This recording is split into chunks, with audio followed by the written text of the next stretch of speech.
machine de Turing, inventée par Alan Turing, est un modèle abstrait. Donc ce n'est pas une machine concrète, ce n'est pas un objet physique, c'est un modèle abstrait qui a permis de définir qu'est-ce qu'un calcul. Donc calcul, c'est un mot qui vient de calculus, qui veut dire petit caillou. Donc la question était, qu'est-ce qu'on peut calculer? Donc on peut imaginer faire des additions avec des cailloux, comme quand on était enfant, on rajoute des cailloux ensemble. On peut imaginer faire une soustraction avec des cailloux. Une multiplication, on peut imaginer faire une multiplication à partir d'addition. Donc on voit comme ça une notion intuitive de calcul qui est quelque chose qu'on pourrait calculer à partir de petits cailloux. Et donc l'idée de génie d'Alan Turing a été de décrire un modèle très très simple, minimaliste, j'ai envie de dire, qui permet de faire des calculs et donc de mettre de façon plus formelle, de définir d'un point de vue mathématique qu'est-ce qu'un calcul.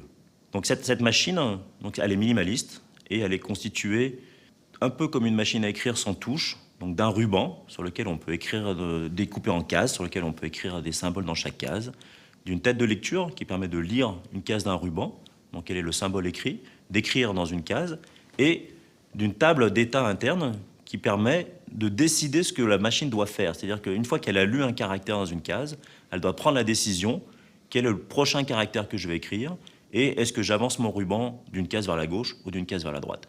Donc c'est cette table d'état, cette table d'instruction interne, qu'on peut, un peu comme une machine de Jacquard, un automate, qui définit ce que fait la machine de Turing en fonction des entrées qu'on lui donne.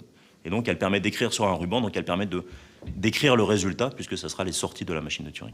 La machine de Turing, on peut aussi la qualifier d'universelle, dans le sens où, étant donné qu'elle lit ses entrées sur son ruban, donc les entrées du problème, rien n'empêche à ce que l'entrée qu'on lui fait lire soit un programme, soit le programme qu'elle doit exécuter, et puis après le programme, on met les données. Donc ce que fait la machine, elle va lire le programme, et puis après, elle va exécuter le programme qu'elle vient de lire sur les données d'après. Donc en ce sens, elle est universelle, puisqu'on peut coder, toute fonction calculable, on peut la coder sur son ruban et la faire exécuter par la machine de Turing. En études d'informatique, on utilise souvent les machines de Turing comme modèle pour le calcul, pour raisonner dessus, par exemple.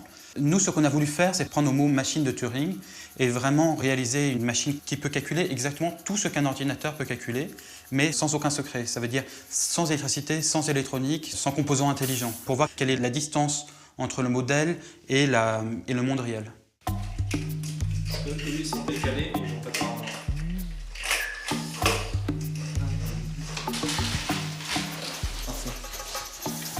Donc, le défi a été de faire une machine de Turing en Lego entièrement mécanique. Cette machine de Turing en Lego, c'est comme un ordinateur, ça calcule.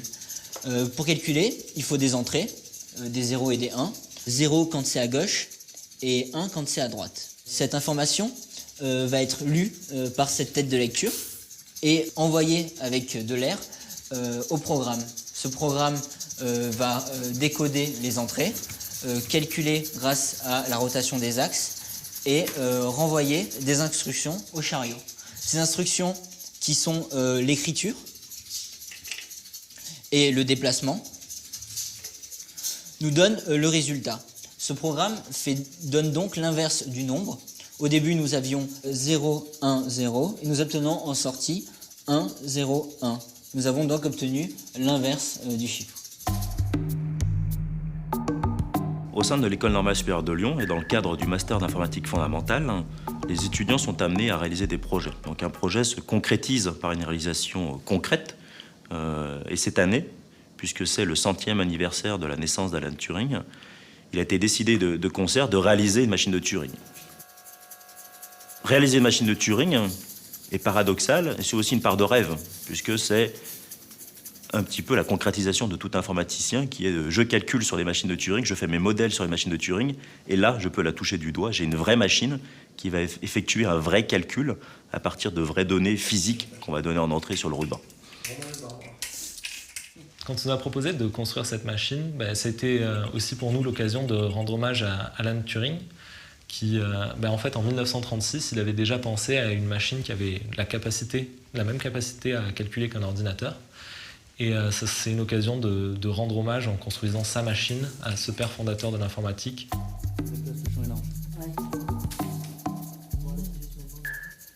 Toutes les recherches autour de la complexité, encore les grandes questions actuelles en informatique théorique, sont basées sur ce modèle de Turing.